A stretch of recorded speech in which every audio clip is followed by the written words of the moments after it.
Hello everyone, I am Elliot Friedman from the Decentralized Education Nexus. We are here today for the State of the Industry podcast, where we discuss everything that's going on in the industry, from development to infighting, drama, crypto Twitter fights, and we bring in industry professionals and get their opinion and see what's going on in the industry. I'm Elliot, as we've said before, the director of blockchain program at the Den, and I'd like to introduce my guests here. And one last note, actually, before we get started. We're talking about the industry here, but more broadly, we're going to talk about how it relates to you. So you're a holder out there, you're a hodler, you've been holding since 20K. What does everything that's going on right now mean to you? So without further ado, let's get started.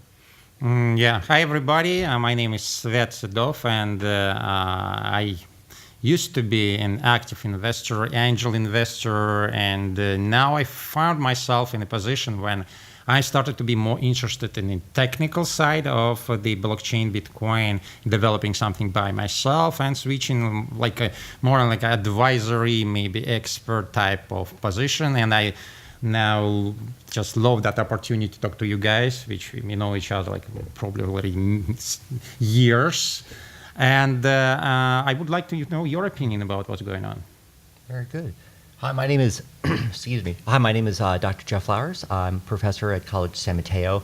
I was former director of education at Blockchain University and DLT Education. I'm currently an advisor to a number of different blockchain-related startups. Go With Me is building a decentralized mapping solution, as well as Certora, formal verification out of Israel, and among a few other projects, such as a Proof of Authority network, which is building a sidechain ecosystem to allow for blockchain interoperability. And I agree. I mean, I think it's been quite fascinating to talk about this and see where, what's happening and where we're going with all this, because I think everyone who's watching out there is really quite interested to see, hey, what are we doing? I like how Elliot, you talked about hodlers holding at 20. I mean, yes. I mean, I don't know where we should start. I mean, I think we should go from the right to the left, because you started it, so let's keep some order. So we're talking about the current state, I guess. So let's not even beat around the bush, right? We're all here because we think the technology is revolutionary. So we do believe that Bitcoin and the blockchain has very interesting properties that will do a lot of things that will kind of change how things operate from a technological standpoint, and that there could be larger social shifts that happen because of that. But in the short term, right, we're all kind of looking at the price, right? Let's not deny that. So we're all sitting here. We see the price go from 200 was the bottom of the last bubble, go to 20,000. So we're up 100 times essentially, and now the market's pulling back 90% and everyone's losing their mind. Well, if you go 100x, you're going to have some downside, right? I mean, actually, I am from the camp which don't like to talk about prices. It's much more fascinating and interesting to talk about the underlying technologies, about the projects, which I do in some of other podcasts. But if you guys insist, so let's do that. Yeah, we're busting your arms. I'm just sorry, Sven. Yes, let's go over my nature, because I don't know. I kind of was worrying about prices last maybe 20 years of my life in different projects, and I think that it's time for me to switch to something else, more kind of substantial thing, like a future of humanity. Yes. Vision. Sorry, I'm not as holy as you, Svet. One day. Yes. One day. Yes. You're right. My goodness. Yeah, so what's here? What's you doing? Well, I mean, I agree. I mean, we are here because we believe first and foremost about the technology and the transformative, everyone uses that term as well as disruptive, but I think we really believe that. We understand what this technology is good for and what it's not good for. And a lot of the projects have been using, I think, blockchain inappropriately.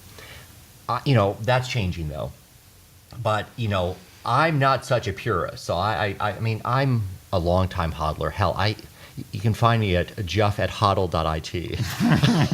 So, that's just who I am. I mean, I'm not an investor because, I know people are investors and it's a full-time job. So I first and foremost tell everyone out there who's watching this and listening to be careful. It's going to be a rocky road ahead.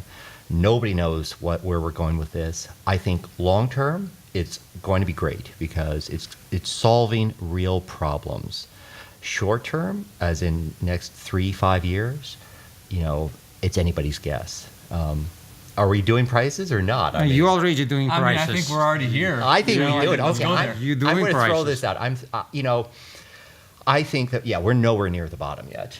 I mean, I really had hoped. I think I hate to say. Well, I thought 3,000. Again, it's a price that people just pulled out of the thin air. But I suspect we're going to go much lower.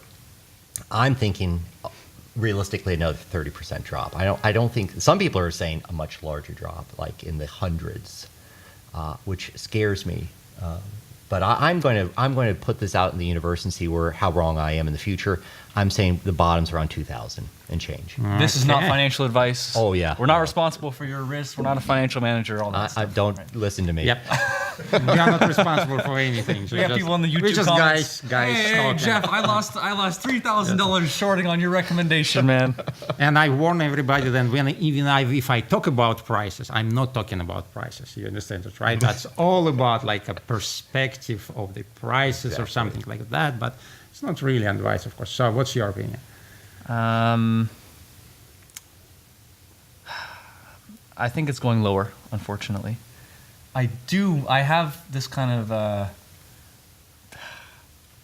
this part of me that just wants to be like, oh, it'll just get better. You just look away from the chart for a week and you'll come back and the coins will be, Bitcoin's going to be up. But realistically, that's probably not going to happen. So probably it's going to drop some more. So don't know where we're going to bottom, but it's probably going to drop. And I wish it didn't have to drop, but I see, guys. What I see on my left, on my right, it's a whole bunch of emotions and no analysis at all. So let me give you some perspective on this one, if I can. Okay? Yes, please. So, you want to break out the charts here? Yes, draw of some lines course. over them. Do we have course. MS Paint? Yeah. So think about who holds Bitcoin, right?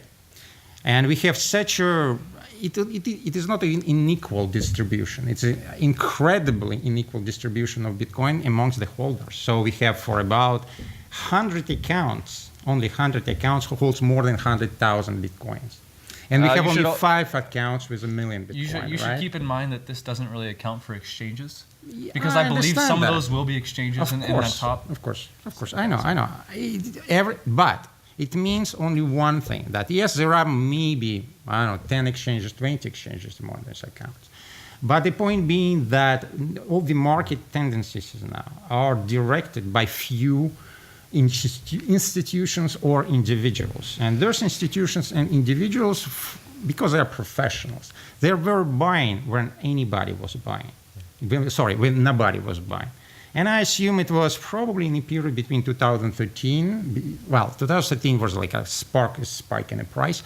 So let's say like a 2014, 2015, when Bitcoin was fluctuating somewhere between $150, $300. What I'm saying is that majority of long holders, people with real capital behind them, who can influence the price, move the price, were buying at about 200, maybe 300, maybe 600 as people who were entering the market when the United States were selling Bitcoins.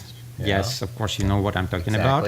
So, and from that perspective, I think that the real bottom going to be somewhere in those numbers, which give us pretty much like a wide range, of course, but it makes like 600 optimistic projection. I'm sorry, guys. But that's the numbers.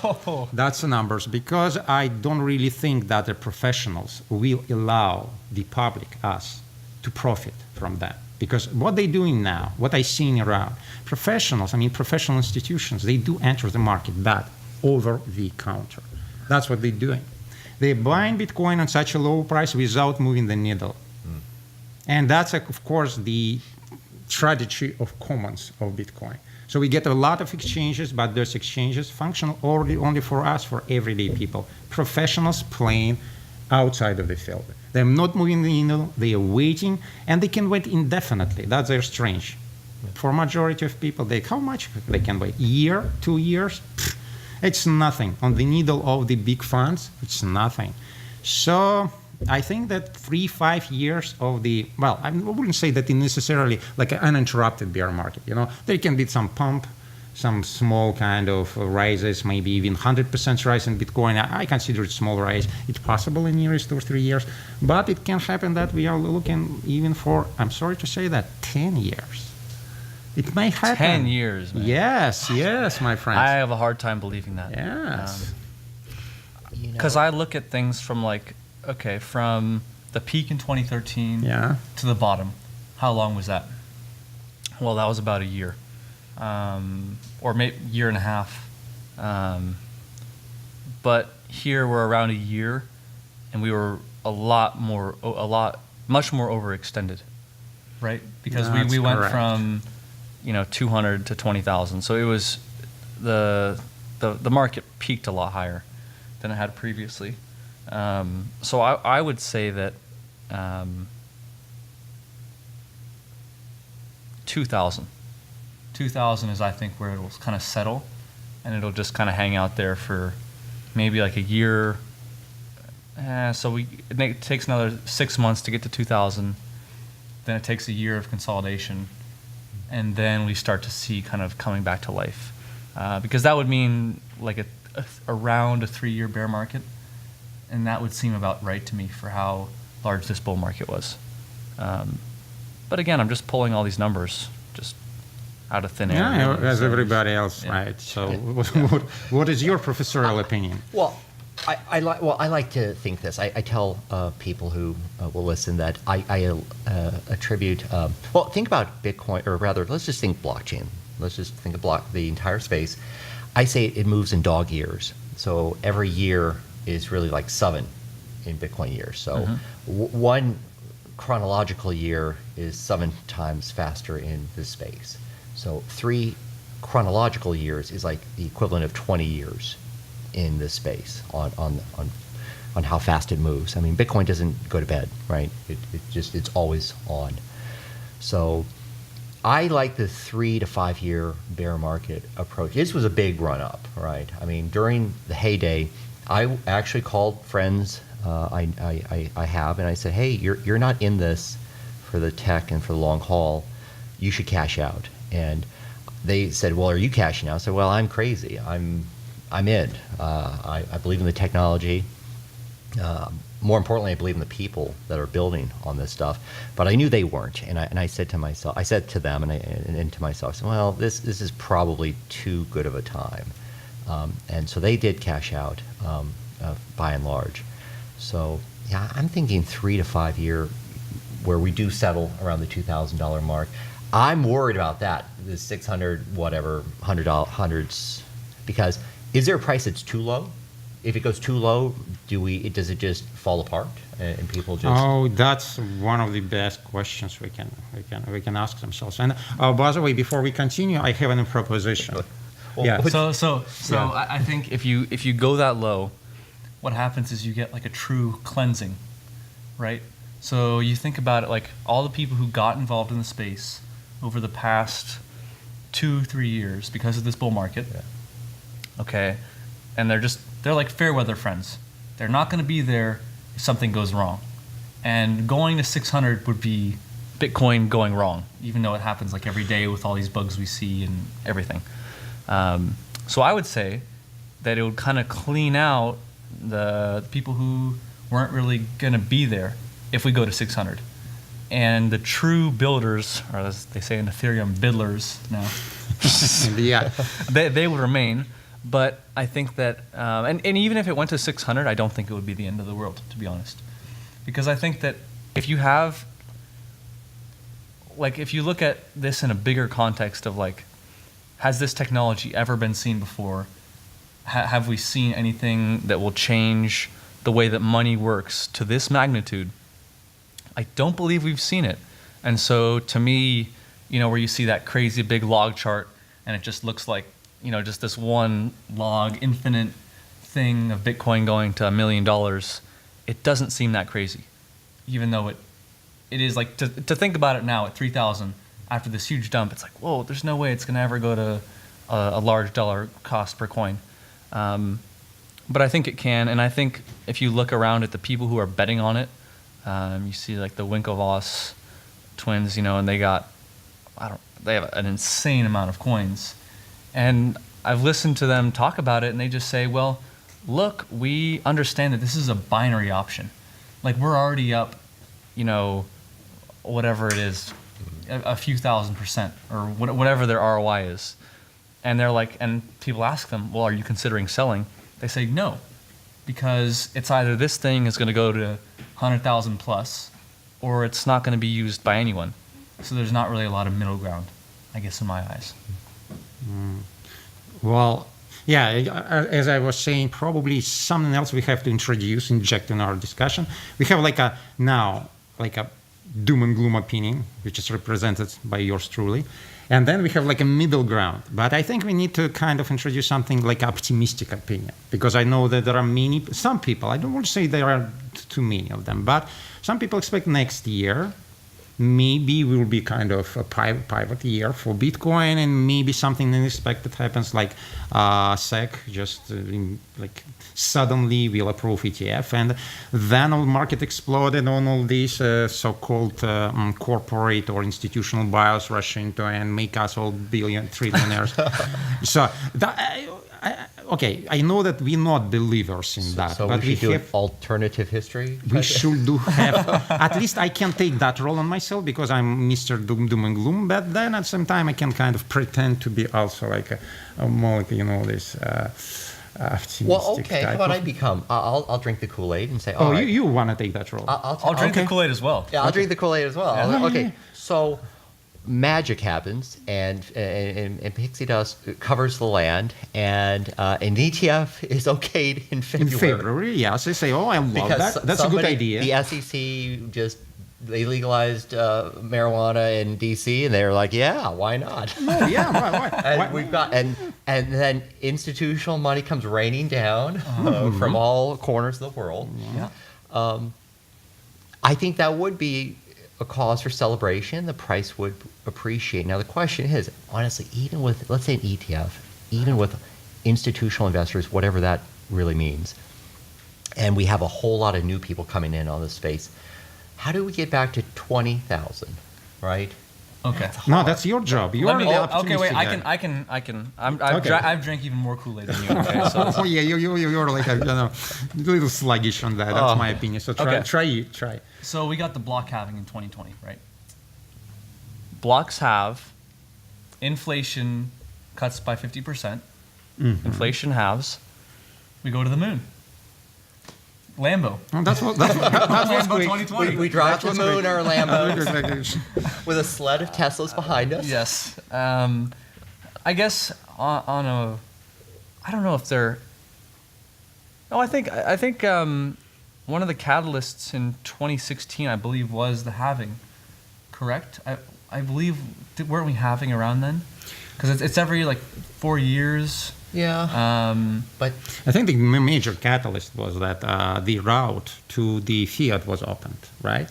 Because in 2015, Coinbase, and then there is more and more kind of exchanges where people just can exchange from Visa cards to to crypto, right? It's not on Bitcoin, Litecoin, Ethereum. They're taking their credit cards, maxing them out. Exactly. Buying And Bitcoins that's at what 20K. was the major reason, I think, behind that spike, because of course there is like a perfect timing place, because it was the end of the bull run on the 10-year cycle of the rate, FRS rate, and I'm going to talk about a little later about that.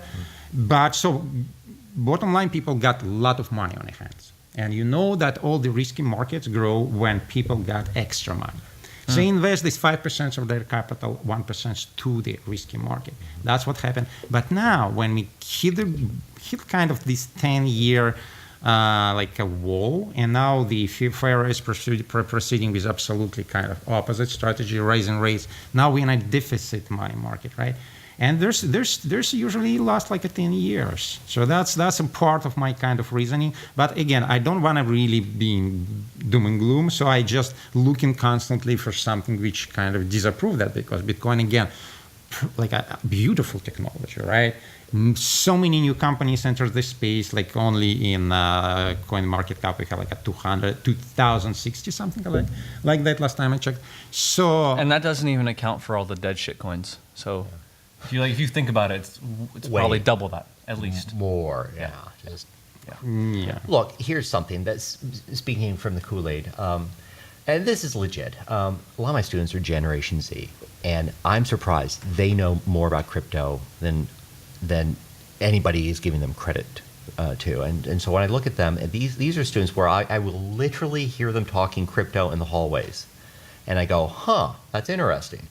And so we're seeing a generation of crypto natives come up, and we're not there yet, but we're on the cusp.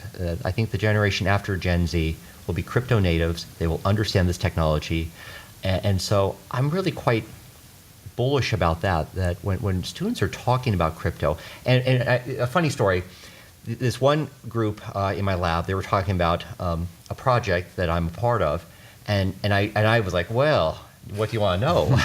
And they looked at me like I was insane. Like, what do you mean, old man? What do you know, Professor? What do you know about crypto? And I thought, well, aren't you talking about this because of me? And they looked at me like I was like insane. And I said, you go to the website, right? And you saw the pictures, right? That's me. And they looked and they were like, what, you know about this stuff? So I think that's amazing. I think we've got an entire generation. And speaking of Coinbase, since you brought it up, that was their study where 8%, or rather, what was it, like 18% of Americans have heard of crypto, 8% own crypto, and 8% want to own crypto. So we could double the number of people in America with crypto right off the bat. That's correct. If we do not take into account regulatory environment, which is kind of deteriorating each day, right? Well, so we have more and more cases. Again, the past ICOs, we have for about 26 already, which we know, and probably 15 in production. So with such a pressure, I'm not sure that many exchanges will be kind of eager to list those coins without like a very, very kind of rigorous due diligence. Of course, I think that was kind of the wave of the future anyway, though. I mean, all these during the bubble. I mean, what was Binance's listing fee? It was like $2 million. Yeah. It was insane. So people are going and raising and just making coins that they have a business model and they say, let's slap a token or a blockchain on top of it. It makes no sense. And so, you see, oh, well, the SEC is coming down, it's deteriorating. Well, on the way up, it was deteriorating as well because there's all these people who are just doing complete scams. So eventually you have to pop the bubble of all these people who are just promoting crap. I mean, you saw Floyd Mayweather, he's promoting, I don't know, what was it? I don't even remember what it was, but he was promoting it publicly on Twitter, and I saw large traders going and tweeting that they were taking positions in it to go cash in on the hype. So when you see that this kind of like madness is actually going on, you would have to know like, okay, it's going to go down. And so instead of saying like now, oh, the position is deteriorating, I look at it like we had to clean out the swamp. Because there was just a very large swamp of garbage, and people were paying way too much to get listed on an exchange. And so now I'm a lot more bullish on real projects that are actually building products that need a blockchain to solve a problem, instead of just, oh, we're launching a bottled water company and we're tokenizing the bottles of water. So now you have to buy a token to buy our water. Well, no, right? A better real-world use case is Manhattan, Long Island iced teas. They actually went for the company that owned, I didn't even know this, that does Manhattan iced teas, became a blockchain company. Yeah, so you're talking about like a Kodak type of thing? No, that they made the booze and then they became a blockchain. And just recently, they got slapped down by the SEC because they're like, whoa, you were selling Manhattan iced teas. and now you're blockchain. How's that go? So you're absolutely right. Yeah. I mean, there are those projects that just are totally egregious. Yeah. And there are a lot of projects that are bolting on, every keyword. Which, AI, blockchain, IoT. yeah. What else can we cram in there to make it look great? Yeah, but again, that's exactly point of innovation. Why don't we allow people just experiment sometime? Because just kind of labeling all of these new experiment, maybe crazy experiment, just like a crazy or fraudulent, I don't think that's the right way to do that. Of course, Well, no, but it's not everything that's being labeled as fraudulent. It's unregistered securities that are used to like defraud unsophisticated investors. So people who aren't financially savvy, they get Floyd Mayweather to go out there and pitch, whatever it is of this new betting platform. I think it's an over kind of estimation of that. So first of all, people not stupid, because always it's like going like this. Oh, okay, most of the people stupid and go full kind of stuck on that. Look at that. Most of the people invest $100 max. That's the majority of people invested.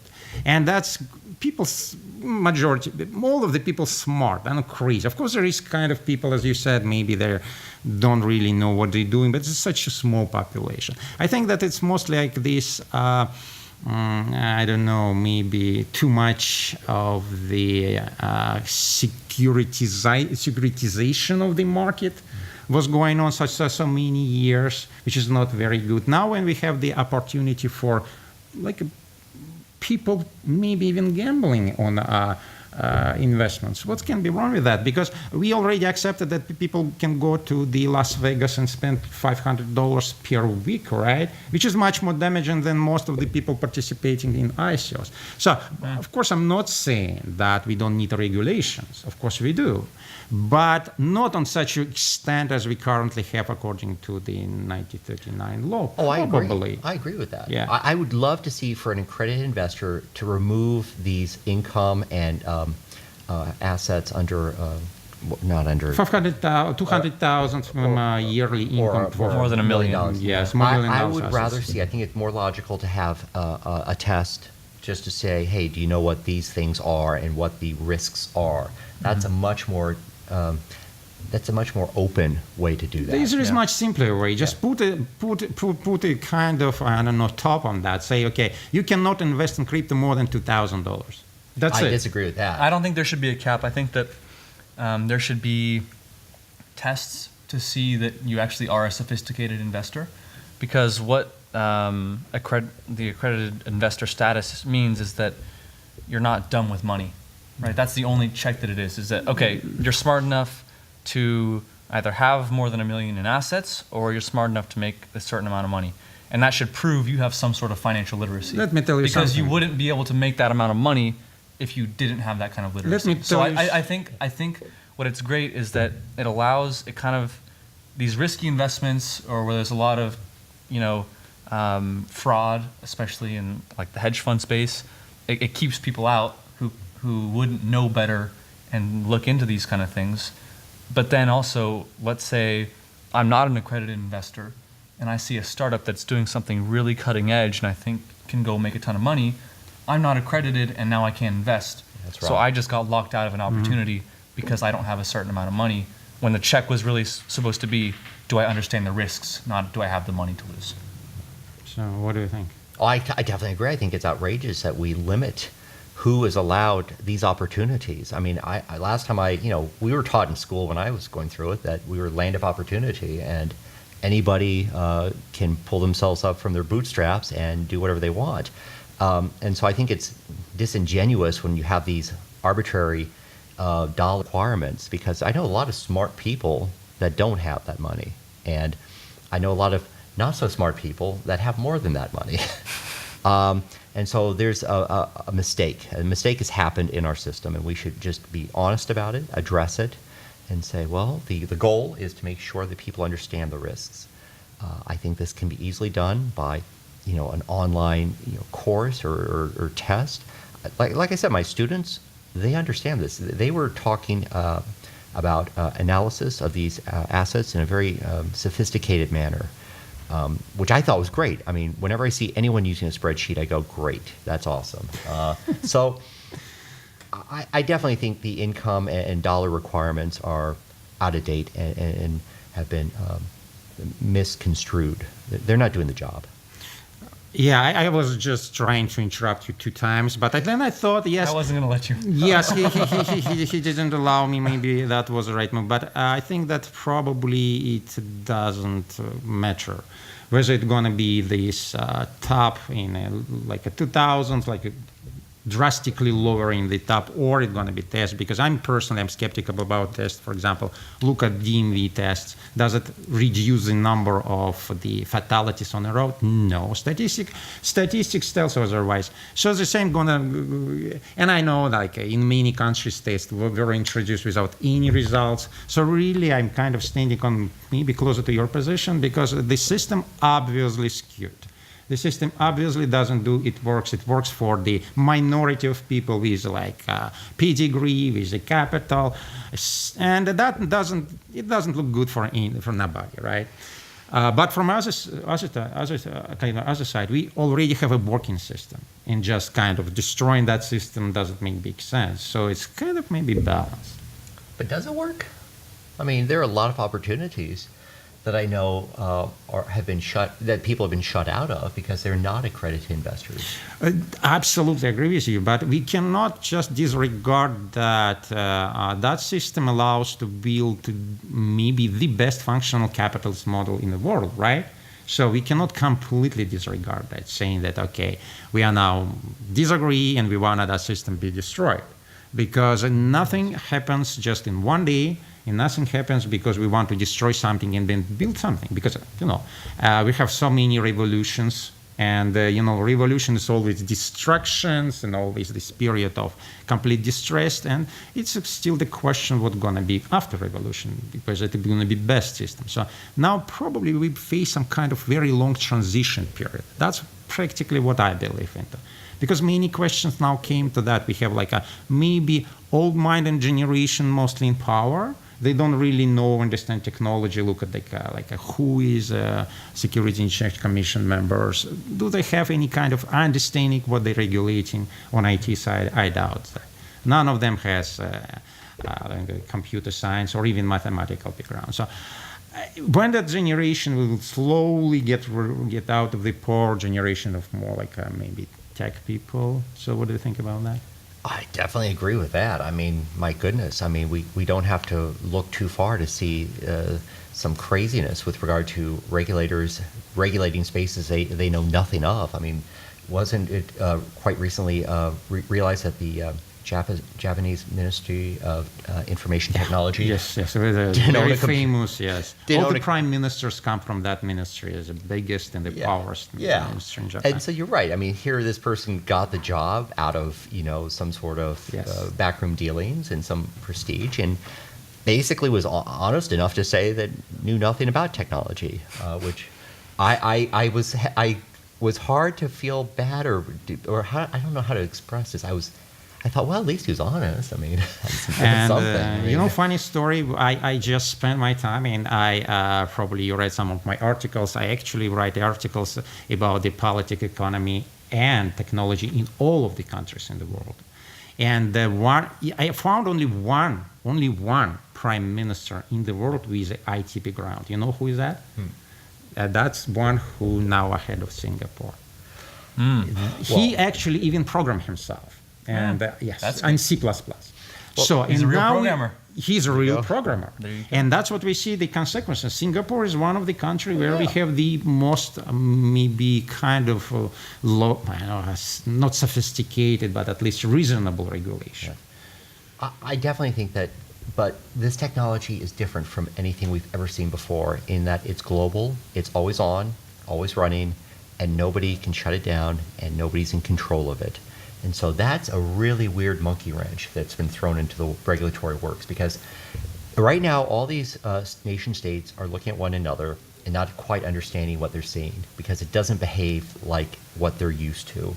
And they also realize the first country, nation state, whatever you want to call it, that fully embraces this technology is going to grab all the cash on the table and run like hell. And so everyone's in, I like this idea of a global Mexican standoff, all looking at the table with all the money on the table, with the guns at each other's heads, thinking, throw down the gun, grab the cash, and you win, or just stay put. So I suspect that's why we've seen countries have taken a really sensible approach. They've gone very slow because they understand that there's something here that they shouldn't try to mess with just yet. And because the second that somebody does, somebody's going to drop their weapons, grab the money, and run. And they're going to make off like a bandit. So I think we're going to have slow regulations come in that are sensible. Can I a little bit piece on that parade? Please. I'm sorry to say that because part of my job while I was analyzing all of this country system was to look very closely at the central banks.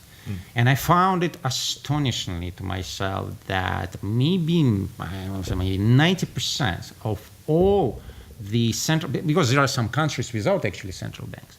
For example, in Africa, most of the Central African countries, they are under umbrella of one bank and so on. So it's in Caribbean, the same situation. So more or less, it's not so simple. But most of the world system is aggregated under two basically institutions, Federal Reserve System and European Bank. You know why? Because so many countries run now a deficit economy. Don't forget about that. Most of the world countries living on the constant influx of the somebody else money, which this influx is regulated by two banks, European central banks and Federal Reserve. So what we have actually, we have several people in control of all the financial system. I'm not saying this is kind of conspiracy. I'm just saying that's a system we created after the World War II. And it actually worked pretty well. But now it's probably time just to look at that pyramid from the different directions. So what I'm saying now that even if governments wants to introduce cryptocurrency, they can't because World Bank and European Bank, they object. And I've seen many letters written by, like in internet, you can open internet, see, they immediately after government come out with some kind of project, let's introduce cryptocurrency or make it legal tender. Next day you see World Bank or your ECB generating that letter saying you're gonna be cut from any support from our part. And that's the end of the day. So here's where you're going wrong on that. So you're right that we have these central banks that control the monetary supply for most of the world. However, what you're not accounting for is the tax revenue that this brings in. Because if we look at, what's the statistic? If you look at the amount of money that there is in blockchain, let's just even consider like one deal, right? The IBM deal with Walmart to go help out with Hyperledger. Let's say I don't know the exact number. Let's just say it's $100 million, a consulting contract, right? To go and do set up the networks, maintain them, right? And that's just for Walmart's end, right? This isn't for all the subcontractors that supply Walmart who are going to need, Hyperledger nodes to run to go and get data to Walmart, right? It's $100 million on the table. Let's say that's taxed at 30%. Let's just throw a number out there. That's $30 million in the government's pocket. And to say we're going to ban blockchain technology would mean it doesn't get that money. It doesn't get the money when all the subcontractors go contract out to other software development shops and go and get their own Hyperledger node built and all the infrastructure set up.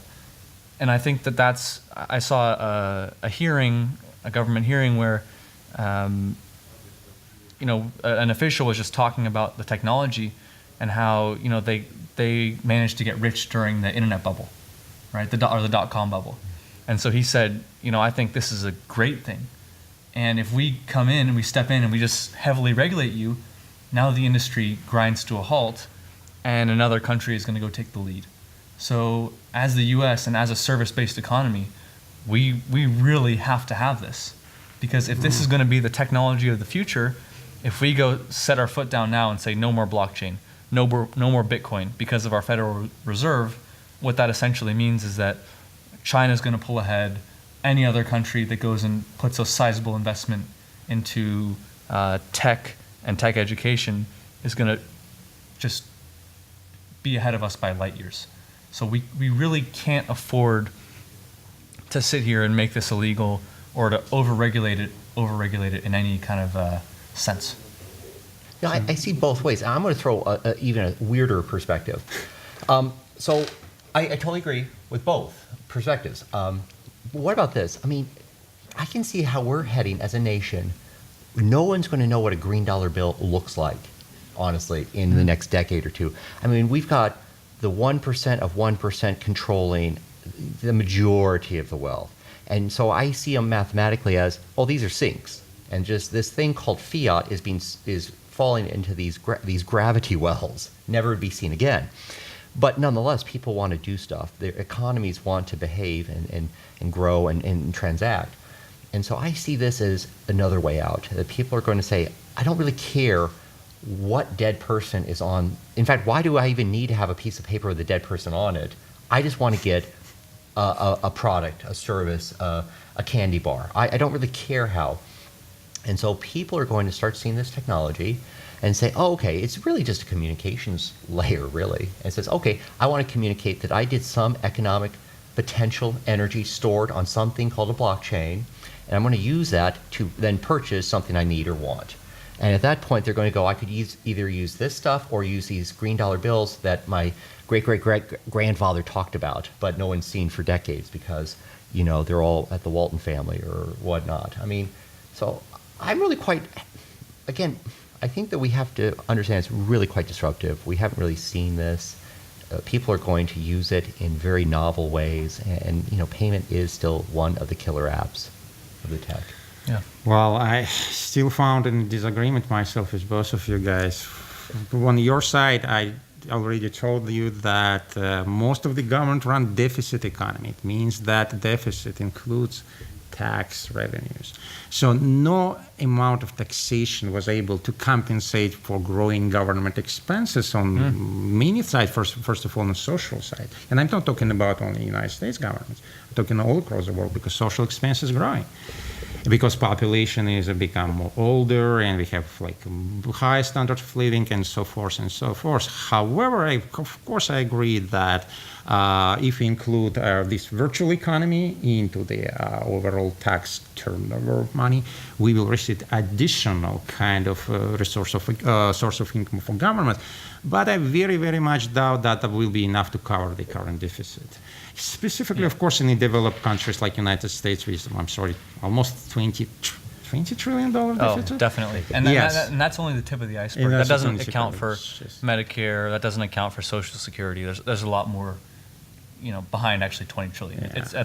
That's the tip of the iceberg right there. So maybe but wait a second. I have a question. So, but at some point, I mean, we are drunks in this country. Somebody's going to say, "Hey, stop serving them."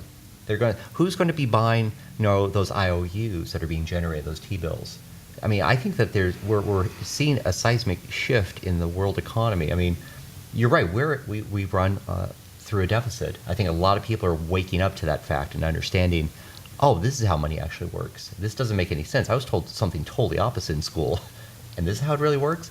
But eventually, I think they'll get that education when other countries stop buying our notes and stop accepting. Wow, that's a scary idea right there. That would be a very dark day in the U.S. I think our hegemony, the petrodollar, and there is going to be a time where it does wane, and we should be considering that. Well, I think that we now touch on very complicated subject. I think that one can take us so far.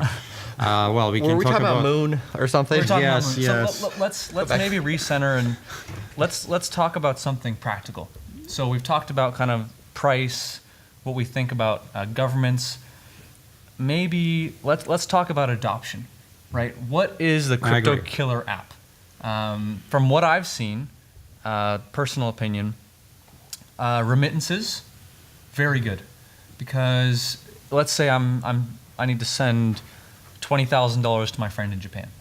If I go through a bank, I have restricted hours, I have fees, I got cross-border fees, I don't know, they're going to tack on 20 fees. It's going to be expensive. Whereas Bitcoin, if the network's not congested, it will be under $1 to send that money. And then the second use I see is dark markets. I think that's a really killer app.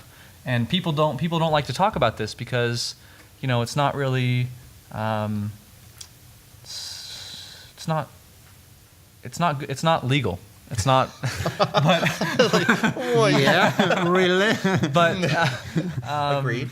I think that's a really great use case because you can spend your money how you want. And of course, I don't advocate for that kind of thing. I just think that's one of a great use case for digital money that is decentralized. Well, what? I'll take you about the dark markets. Well, first off, I think Andres Antonopoulos said it best when he said, "If you can't buy drugs with your money, is it really money?" Right? But when the Silk Road fell, right? Yes. I remember that day. I remember being in bed, waking up, grabbing my phone, looking, go, "Oh, geez, I mean, it's just going to crash today." I just felt terrible, and nothing. The Bitcoin at the time did not crash. And the price dropped a little bit, though. It dropped just a tad, but not the crash everyone said it would crash. So, although I do agree that dark nets, or rather these other use cases. I don't know how to say it nicely. These other use cases are very alternative use cases. these alternative use cases for this alternative investment vehicle. It's just not that big, I think. I mean, I think that it is a very valid use case. I just don't think it's that big. So then what's driving all the demand? Because like if we're looking at fundamental factors for X amount of crypto gets bought every day, and therefore there's some sort of underlying price floor, then what is the app? Because on Ethereum, we got IDEX, we have gambling applications, which Bitcoin is perfect for, especially if you're in a country where they restrict gambling. But then what else, right? Because I just, it's hard for me to sit here and like find that thing beyond. And I think like Ethereum's good for tokens and transferring assets, but it seems to me that doesn't have like a big advantage over like a traditional stock market, except that you can just move your money a lot quicker to different accounts. Can we just a little bit spend more time on that remittancy point? On the what? Yeah, on the remittancy usage point, because of funny, just that day, you see in my group, which is Ask Svet about crypto, we talk about remittances, and that's so close to my heart. So very, very briefly, I think we are so much overestimating that market. So overestimating, okay. Because basically, first of all, two types of remittances. First is digital remittances, and that's kind of very small market, no more than like 1.5 billion something. But then we have that fiat type of remittances system, which is much bigger, according to some estimate, for 400 billions to 600 billions. It's a huge market on the surface, but don't forget that market was created by the big player like MasterCard or Visa, or Western Union, and or Rio, and nobody will be kind of willingly giving that market to Bitcoin or to anything else. I'm saying that, of course, on the service we can say the fees is much less, but think about the difficulty which an average person experiences just in opening a crypto wallet. Then think about his family, him making that remittances. Do you think that majority of people, like in poor countries, I mean, this virtually children and women, they're going to be opening, well, maybe in the future when the usability of such application become much more kind of affordable, but now, no way. I mean, remittances have been around. That's been the killer next app for years in this space. Yeah. I mean, for years. And it makes a lot of sense for a lot of reasons. I mean, minimization of threat against the individual from violence. When you walk into a Western Union, guess what? People know why you're going there. They know exactly what you're going to have when you walk out. Whereas being able to get monies from abroad on your phone in the privacy of your own home, that's very different. People don't know if you have money on you or not. So there's so many reasons why this is a great, potential use case. It is a use case, but I say potential because I don't think we've realized the potential yet. I think you have to abstract the sending of the coins away. You have to abstract away. It's kind of funny because we talk about adoption, but in order for there to be adoption for like a wide market, like the average person is not ready to to scan on their phone a QR code that's a Bitcoin address and then send money to someone else. So if you want to create a killer app, you actually have to abstract away the part of them actually using the technology. So you have to go make it so that, okay, if I want to send money to Jeff here with my remittance app, I just go and get his name and I just type in send $5 to Jeff. And I don't want to even know there's a private key. I don't even want to know about, the elliptic curve. I just want to know that my money is going to Jeff. So I think that it's kind of funny. The killer apps, we want to talk about them, but we can only have that if we abstract away the technology so much that people don't even actually know they're using a blockchain. But that means we got to start closing loops. I mean, that's where or the other way it works is, in the unfortunate way, is if you have a total societal collapse like in Venezuela, and then it does work because everyone is using it, because that's one way to basically hedge against their own currency. So I totally agree. I mean, you have to abstract this out so far that the average person has no idea what's happening, that they're sending a beer to their friend across, the ocean. It's kind of like cryptography, right? When it initially came out, the average user is not ready to go and open up the command line, go into Vim, copy the email in, use OpenSSL, type in, DES or whatever the standard was back then, and go and encrypt it with a password and send it to a friend. Just no one's going to do that. So you have to go and take these tools and make it so that, right, if you go on the internet today, you're using symmetric cryptography, asymmetric cryptography, all these kind of these just technologies to go hide information, but you're not physically sitting there and typing out the salt and typing out the password, because if you did that, no one would be using these protocols because it's just too complex.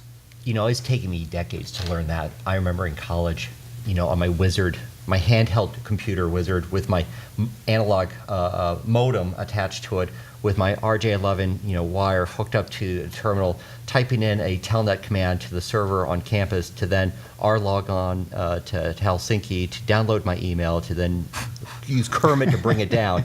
And I was telling people, oh, email's easy. You just go blah, blah, blah, blah, blah. And I now, when looking back upon it, I go, oh, yeah, I was an idiot. That's why nobody... we have to make it so it's one button, as you say, and that nobody knows what's happening. It just happens, and they get their email, and they got their $5. So my question is, okay, Ethereum is always talking about dApps, decentralized applications.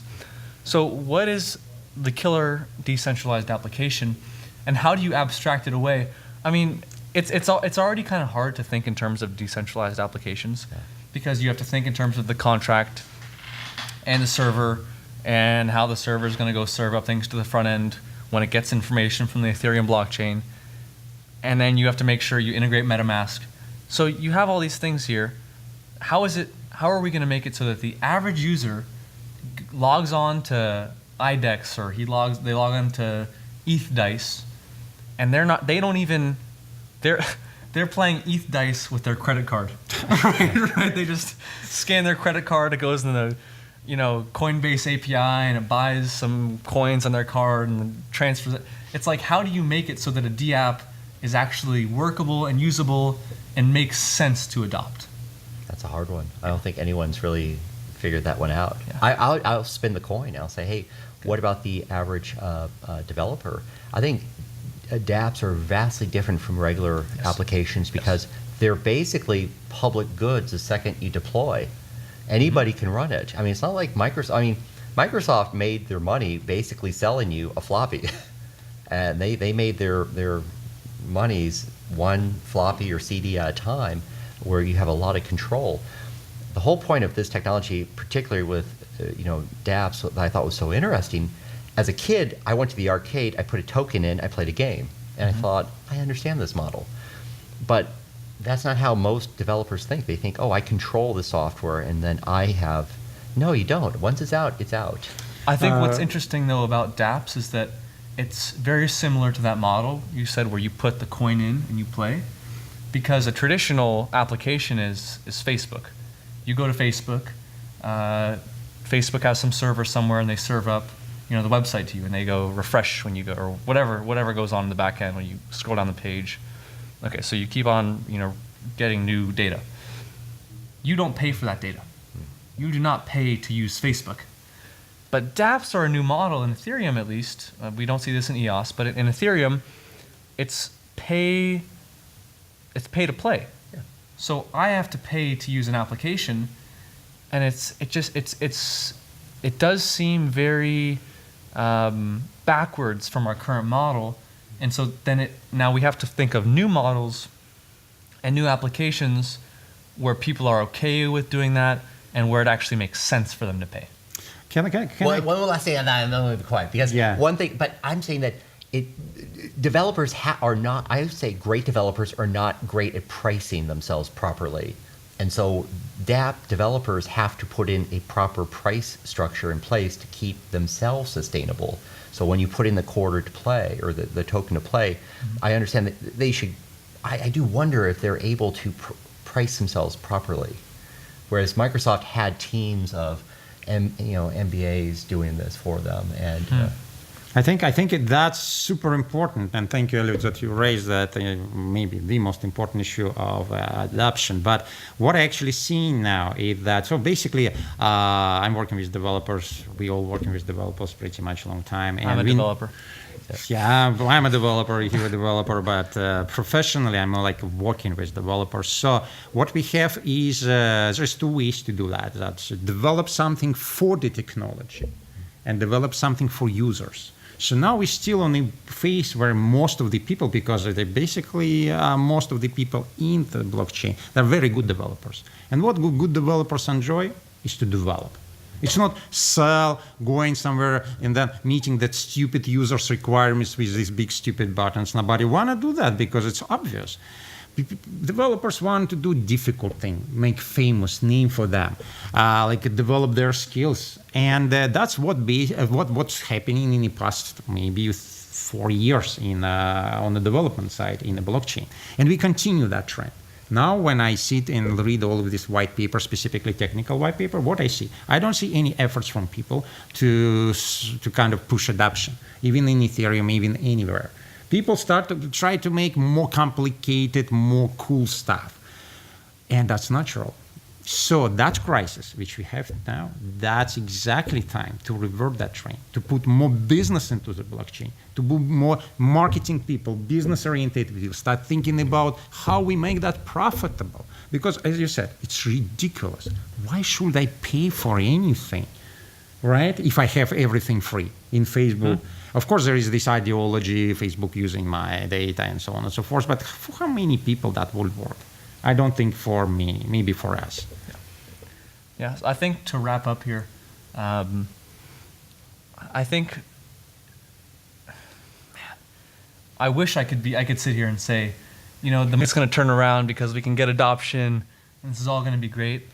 But I don't think it's going to happen like that. I think it's going to take some time of prices grinding down, developers building stuff.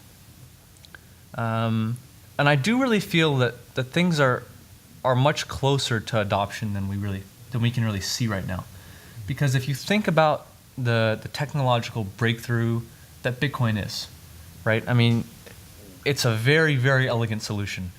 I mean, it builds off of basic data structures and just incorporates cryptography and hashing functions and networking. Okay, but that's besides the point, right? It's a very elegant solution. Then we see Ethereum, and Jeff here, top metallic. So we see Ethereum come along, and Ethereum is way more elegant than Bitcoin, because instead of a UTXO model, where if I'm a user and I have to go spend money, I have to go parse through the whole blockchain to figure out how many unspent outputs I have, I can just instantly just query the state, and it just knows, your key maps to this value. So we have a much more efficient system that builds off of Bitcoin. I mean, at least in terms of checking accounts, and then also it has a whole virtual machine that can hold state, and that's like a huge breakthrough, because you're running you're running an operating system, a virtual operating system on I don't know how many people's computers are running nodes, but you're running this virtual operating system on many nodes, and we're now running decentralized applications. And we don't really realize like how like crazy it is that in just such a short time period, the technology just iterates so fast. And so I think that in terms of technology, we have all the technology. What we're now waiting for is someone to put together something, package things together and incentivize the consumer to come use blockchain and to come actually adopt it. And I think when we see that, when the incentives align, where the consumer needs blockchain, it's not just tacked on as kind of an extra feature for an ICO, that's when we're going to see, okay, a killer application and a large move toward blockchain by the general populace. And because we have to wrap it up, right? Yes. So can you make your prediction, if you can, for maybe the period you see predictable? Next year? Predictable. Prediction, geez. It's gonna take a second. 3 years. 3 years until something like groundbreaking comes out that consumers like flock to. Because we already see a lot of stuff in the enterprise with Hyperledger, and that's going to continue growing. But to me, I don't get excited until I see something that consumers want to use, consumers are incentivized to use, and it really makes sense, and it's abstracted away enough so that they don't actually have to like touch blockchain, because you don't want the average person copying and pasting a Bitcoin address and sending money.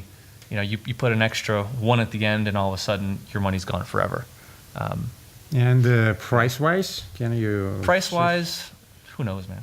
Short term, probably down. Okay, short-term down. So what's your kind of final words, and what's your prediction? Look, I'm bullish. Short term, 3 to 5 years is down, is going down. I think everyone agrees with that. But I'm bullish long term. I think great projects have tremendous runway. And that sounds probably rather weird to say, but I've been very fortunate to be privy to a lot of great projects, and I see how a great project managed appropriately can actually weather the storm easily. Projects that have basically burned through all the runway, they're going to be gone in a year, and I think great. They will be out of here. I mean, we're starting to see projects fold up that raised $100 million plus. And $100 million? I've never heard. Wow, this is news to me. I heard 40 million. I'll show you that one. Okay. Okay. And, oh no, that was a shock. I mean, when I saw that one come up on Telegram, and then I'm on a couple different channels, and I feel like, whoa, did you just see this? I was like, oh, well, that sounds weird. What I mean is, I think as price goes down, I think it's great for the entire ecosystem, because bad projects are going to be weeded out. Also, I've been retweeted so much lately, and I was even telling my wife this, like, what's going on? And she's like, you do anything different? Like, no, I'm same things. And so all the loud folks are quieting down and leaving, and all the people that are serious about building, they're going to continue doing what they do best, which is build. And I'm sure that some of these will hit upon actual problems in a very elegant and unintuitive way that we don't really quite know yet. Yeah. So I'm bullish because I see people building like crazy in these times, and it's been about a year as the slide down the slide that will continue have been building nonstop. Well, what are you going to do? You can't watch the price, Yeah, That'll kill you, And that's a great thing, right? Everyone's like, okay, we have to turn. I mean, everyone out there in YouTube space or just think about how many times did you wake up and the first thing you did was grab your phone and look at CoinMarketCap? I mean, Guilty. Guilty. I mean, No, not me. You're Okay. purist. I did that. I mean, that was 2017 for most people, right? 2018 was like, I don't want to look at that now. Just leave the phone down. Leave it. So what about your price prediction? I think the bottom's around 2,000. Okay. Well, so in my opinion on all of it, I'm probably also school of thought that it is good because it just clears the space, makes us more concentrated on the good products.